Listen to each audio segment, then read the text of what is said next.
Hello students and welcome in your ITs first class.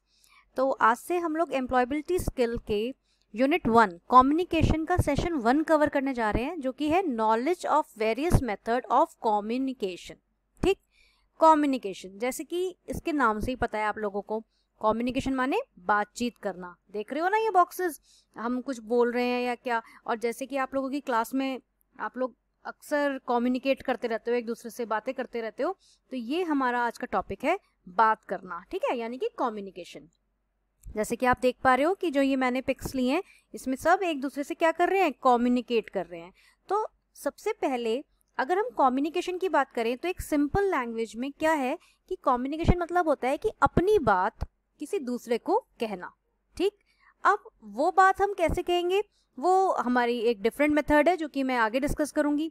Plus सबसे पहली बात क्या होनी चाहिए कि जो कम्युनिकेशन के लिए 2 पर्सन होने चाहिए, मतलब एक अकेला तो नहीं बातचीत कर सकता ना, उसके लिए क्या होना चाहिए, 2 पर्सन हमारे पास में कम से कम होने चाहिए। 2 से ज़्यादा तो जितने मर्जी हो, चाहे आपकी पूरी क्लास हो, आप लोग कम्युनिकेट कर सकते हो एक दूसरे से। तो ये क्या हो गया, हमारा कम्युनिकेशन हो गया।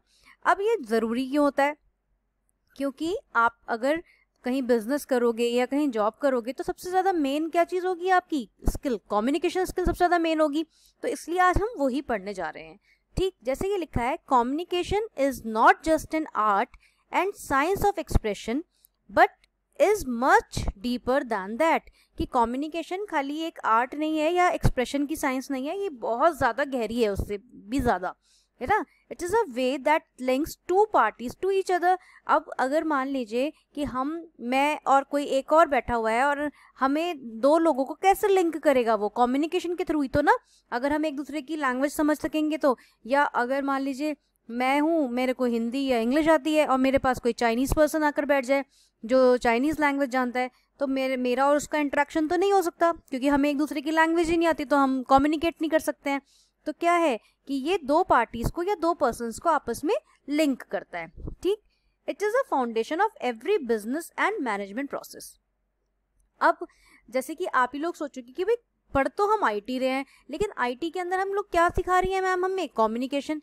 तो ये इसलिए आप लोगों के सिलेबस में रखा गया है, क्योंकि आप जब पढ़ लिख जाओगे तो आप जॉब करोगे, और जब जॉब करोगे या कहीं बिजनेस करोगे तो सबसे इम्पॉर्टेंट आपकी जो क्वालिफिकेशन या जो भी कुछ रहेगी, वो सब तो आपकी डिग्रीज होंगी, बट जो आपका सबसे फर्स्ट इंप्रेशन डालेगी, वो चीज़ डालेगी आपका वे ऑफ कम्युनिकेशन, कि आप किस दूसरे से किस तरह से बात करते हैं। सबसे ज़्यादा वो चीज़ आपका दूसरे पर इम्प्रेशन इम्पैक्ट करेगा। क्लियर? तो ये जो है सबसे ज़्यादा इम्पॉर्टेंट चीज़ हमारे डे टू डे लाइफ में है, मतलब मैं ये कहना चाहूँगी। The conveying and communicating of various issues of interest which can be in the form of relevant information, speeches, debates, article or anything written is called communication. अब अगर मुझे अपनी बात किसी को कहनी है तो मैं कैसे कहूँगी, या तो मैं स्पीच दूंगी, या मैं डिबेट करूंगी, या मैं कोई आर्टिकल लिखूंगी, या कुछ उसे रिटन डॉक्यूमेंट दूंगी। तो ये सारे वेज क्या हैं, ये सारे वेज हमारे कम्युनिकेशन के ही वेज हैं। क्लियर? इतना आपको समझ में आ गया।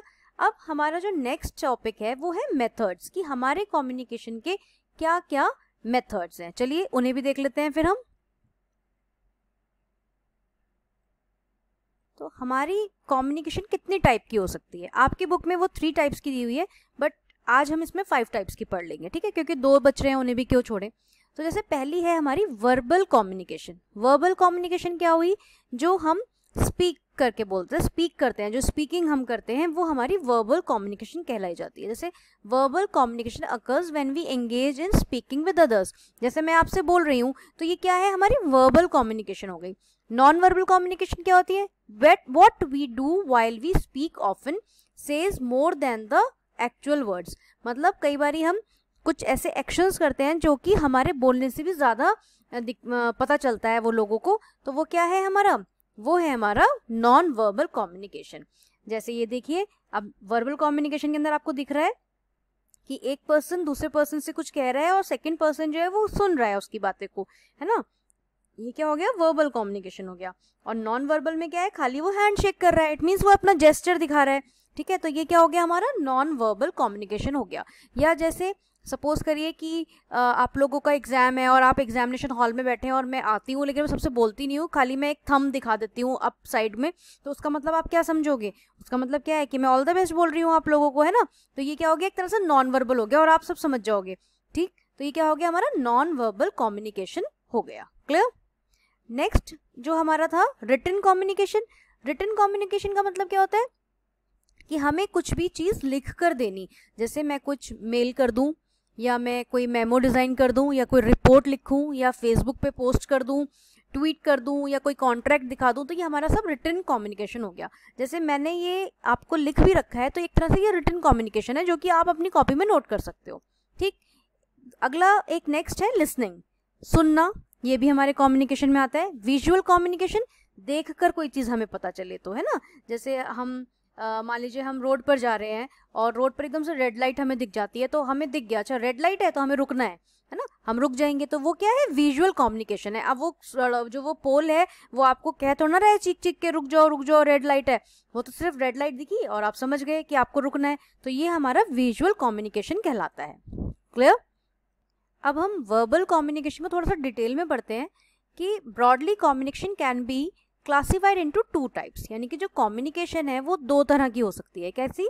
वर्बल और नॉन वर्बल। वैसे अभी हम पीछे पढ़कर आए हैं इसको, बट हम दोबारा इसे देखते हैं। When the communication is done with the help of letters और symbols that carry specific meaning to the receiver, then we say that communication is in verbal form. अगर हम कुछ लिख कर दे रहे हैं या कुछ लेटर्स दिखा रहे हैं तो वो वर्बल कम्युनिकेशन होगी। अब एक चीज और देखते हैं, when the information is conveyed through speaking. अगर हम कुछ बोल रहे हैं खाली और इन्फॉर्मेशन दूसरे के पास जा रही है तो वो हमारी ओरल कम्युनिकेशन कहलाएगी, ठीक है, क्योंकि हम खाली बात कर रहे हैं। और रिटन कम्युनिकेशन क्या होती है कि अगर हमने उसको कुछ लिख कर दिया है, कोई फीडबैक रिटन वर्ड्स में दिया है, तो वो हमारा कहलाएगा रिटन कम्युनिकेशन। अब हम आते हैं नॉन वर्बल कम्युनिकेशन पे। जैसे मैंने आपको एक पिक दिखाई थी अभी पीछे, तो नॉन वर्बल में क्या है कि अगर हम कोई साइन या कोई सिंबल या कोई जेस्चर दिखाते हैं तो वो सारा आपका नॉन वर्बल में आ जाता है। जैसे अगर मान लीजिए मुझे विक्ट्री का साइन दिखाना है तो मैं फिंगर से ऐसे वी बना दूंगी, थम्स अप कर दूंगी, तो इट मीन्स कि ऑल द बेस्ट, या हैंड शेक कर दिया, या ये सारे जेस्चर्स क्या होते हैं, हमारे नॉन वर्बल होते हैं, ठीक है। अब एग्जाम्पल्स देख लेते हैं हम वर्बल कम्युनिकेशन के, हमारे क्या क्या हैं। वही ओरल कम्युनिकेशन और रिटन, हमारे इसके 2 टाइप हो गए वर्बल कम्युनिकेशन के। रिटन कम्युनिकेशन में क्या इंक्लूड करता है, आपका एग्जाम्स या रिटन इंटरव्यू, ट्रांसलेशन, ये सब आपका रिटन मटेरियल है, मतलब रिटन ये आपका काम है, ठीक है। अब इसके एडवांटेजेस देखते हैं। जैसे पहली एडवांटेजेस क्या है, इट सेव्स टाइम। जो वर्बल कम्युनिकेशन होगी वो आपका जो टाइम है वो सेव करेगी। You can give direct order to your subordinate, आप बोलकर उसे डायरेक्ट कह दो 1 ग्लास पानी लाना, वो ले आएगा, तो ये सेव हुआ। अब इस 1 ग्लास पानी के लिए आप कोई रिटर्न एप्लीकेशन तो ना दोगे, है ना। तो कुछ ऐसी चीजें होती हैं जो हम वर्बल बोल सकते हैं और वो रैपिड एक्शन लेती है, रैपिड स्पीड होती है, वो फटाफट से हो जाती हैं, ठीक है। इट सेव्स यू मनी, ये हमारे पैसे भी बचाती है। क्यों? क्योंकि देखो ना पैसा ना उसमें पेपर खर्च होगा, ना एनर्जी वेस्ट होगी, तो ये सारी चीजें क्या है आपकी, आपको पैसा बचाती हैं, ठीक है। If most of the information is considered to be verbal, then you won't be wasting energy and money on explaining the things differently, ठीक है। All you need is a medium to speak or write and your work would be done. तो हम इसे easily कर सकते हैं। हाँ, अब हमारा नेक्स्ट आता है फीडबैक क्विकनेस। अब मैं अगर कोई चीज़ बोलकर दे रही हूँ, आप मुझे हैंड टू हैंड से जवाब दे सकते हो, तो जो मुझे फीडबैक मिला वो बहुत जल्दी मिल गया, ठीक है। तो ये क्या हो गया, फीडबैक क्विक होता है, मतलब इसके अंदर। अब रिटन में क्या है, पहले एक एप्लीकेशन मैं दूंगी, फिर वो एप्लीकेशन रीड आउट होगी, फिर उसका कोई आंसर मेरे पास आएगा, तो वो बहुत ज़्यादा टाइम कंज्यूमिंग हो जाएगा। क्लियर। मोस्ट कन्वीनियंट मेथड, और ये सबसे ज़्यादा कन्वीनियंट मेथड है जो कि हम ग्लोबली अडॉप्ट कर रहे हैं इसको, ठीक। नेक्स्ट है इसका persuasion in the act. The manager can use it to their advantage to make their profit more powerful, ठीक है, in combination with non-verbal communication। सही। easy of preparation, oral communication है, फटाफट से बन जाती है। maintain secrecy, secret भी होगी क्योंकि आपको बोलनी है, तो private conversation भी हम लोग कर सकते हैं, है ना। तो ये लेटर तो कहीं ओपन भी हो सकता है ना, इसलिए। clarity of message, हमने जो मैसेज दिया वो क्लियर होगा सामने वाले पर्सन को, उसमें ऐसा कुछ नहीं होगा कि हमने कुछ ऐसा लिख कर दिया है जो उसे समझ में नहीं आ रही है हमारी लैंग्वेज, भाई हम तो बोल रहे हैं, साफ साफ वो समझ सकता है। Legality of the content, as the documents can be reproduce the written format has legal importance. मतलब जो रिटन डॉक्यूमेंट फॉर्मेट होता है उसका लीगल फॉर्म मतलब होता है। Many people prefer to communicate in the written और oral format in case of important discussion. ठीक, तो इसके लिए हमारा ये ज़्यादा बेटर होता है। अब इसकी डिसएडवांटेजेस क्या है?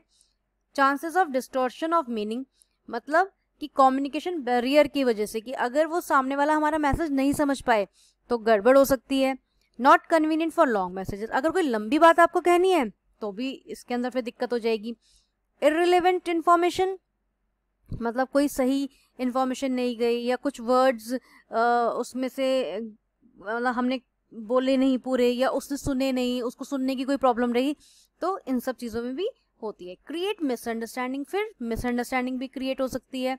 कम्युनिकेशन कॉस्ट भी आती है कि एक्सपेंसिव होती है, भाई अगर हर कोई तो इतना फैमिलियर नहीं होता है ना, तो पेपर वर्क भी देना पड़ता है कई बार हमें इसके लिए। Too many ways of communicating, इसके बहुत सारे तरीके हैं। नो रेक्टिफिकेशन, कुछ आपकी इसके अंदर आप रेक्टिफाई मतलब नहीं होगा, अगर बोल दिया तो कहते नहीं जुबान से एक बार तीर निकल गया, तीर की तरह वही चीज़ हो गई। मेंटेनेंस कॉस्ट, इसकी many resources and money are spent in preserving records which includes speech recording और records in a written format that result in additional financial loads. मतलब अगर हम वो रिटन डॉक्यूमेंट रखेंगे अपने पास संभाल के तो हमारे को थोड़ा सा खर्चा भी बढ़ जाएगा उसे रखने का। ठीक है, और अब हमारा देखते हैं नॉन वर्बल कम्युनिकेशन के अंदर हमारा क्या है। जेस्चर जो मैंने आपको बताया या साइन ऑफ लैंग्वेजेस, ये हमारे क्या होते हैं, नॉन वर्बल होते हैं। तो इसके अंदर क्या क्या आया? फेशियल एक्सप्रेशन, कि हमारे अलग अलग फेशियल एक्सप्रेशंस, मतलब फेस का एक्सप्रेशन, कि कोई आपसे कुछ कहता है और आप गुस्से में आ गए तो आपका फेस अलग तरह से एक्सप्रेशन देगा। आई की मूवमेंट या लिप्स की मूवमेंट हम समझ जाते हैं ना, तो ये वो हैंड मूवमेंट्स, हाथों को शेक करना या लेग्स मूवमेंट, कि आप कैसे लेग शेक कर रहे हो या ट्विस्ट कर रहे हो। सिटिंग पोस्चर, आपका बैठने का तरीका क्या है ना, ये सब क्या आता है आपका नॉन वर्बल में आता है। टच, अब आपने जैसे different type of touches can means different things, like touching lightly can mean a casual call while grabbing and shaking can define urgency. मतलब टच भी अगर आपने हल्का सा टच करा तो वो अलग चीज़ है, आपने जल्दी जल्दी वो करा, उसे शेक कर डाला पूरा, इट मीन्स कि कुछ ज़्यादा ही अर्जेंट है भाई। ठीक है, डांस, तो ये क्या है हमारा, ये तो एक आर्ट फॉर्म है जो कि नॉन वर्बल, मतलब उसके थ्रू आप कुछ ट्रेडिशनली एक स्टोरी भी दे सकते हो, है ना। तो ये क्या हो गया आपका, ये भी हमारा नॉन वर्बल कम्युनिकेशन के अंदर आता है। ठीक है, तो इसके अंदर हमने दोनों तरह के कम्युनिकेशन रीड आउट कर लिए हैं। विजुअल कम्युनिकेशन क्या है, जो हम बचपन से देखते आ रहे हैं, या मैंने आपको अभी पिक्स दिखाई, तो ये क्या हो गई हमारी विजुअल कम्युनिकेशन ही हो गई ना। तो इसकी एडवांटेजेस क्या है कि डिलीवर इन्फॉर्मेशन मोर डायरेक्टली, फटाफट दिख जाता है, फ्लेक्सिबल है, ग्रैबिंग अटेंशन, तुरंत पिक्चर देख के हम तुरंत अट्रैक्ट हो जाते हैं, और हमारा जो इम्पैक्ट है वो ऑडियंस पे बहुत अच्छा आता है। ठीक है, increase credibility of your message, ये तो हमारी एडवांटेजेस हो गई। और डिसएडवांटेजेस क्या है, प्रॉब्लम ऑफ प्रेजेंटेशन, अब हमें समझ में ही नहीं आता कि हम किसी प्रेजेंटेशन को कैसे दें, तो वो प्रॉब्लम हो गई। Brevity, a complete and detail information can not be displayed through such communication, खाली दिखाने की कम्युनिकेशन से, खाली पिक्चर से तो आप डिटेल नहीं बता सकते हो ना। नीड फॉर एफिशिएंसी, आपको ड्राइंग, ग्राफ, चार्ट, सिंबल, ये सब कुछ बनाना आना चाहिए। तो ये थोड़े से इसके डिसएडवांटेजेस हैं। एडवांटेजेस भी हैं, तो अब जिसमें एडवांटेजेस होते हैं उस चीज़ में ही डिसएडवांटेजेस भी होते हैं। ठीक है, तो ये क्या था हमारा विजुअल कम्युनिकेशन। तो आज हमने अपना सेशन 1 कंप्लीट कर लिया है। ये बहुत ही ईजी है, होपफुली आपको क्लियर हो गया होगा कि क्या है क्या नहीं। आप इसके नोट्स बनाएं और इसको समझने की कोशिश करें, और आपको समझ में नहीं आया है तो आप मुझसे फिर से पूछ सकते हैं, मैं आपकी वो प्रॉब्लम सॉर्ट आउट करूँगी। ठीक, तो इसके साथ हम ये वीडियो यहीं एंड करते हैं। Thank you so much.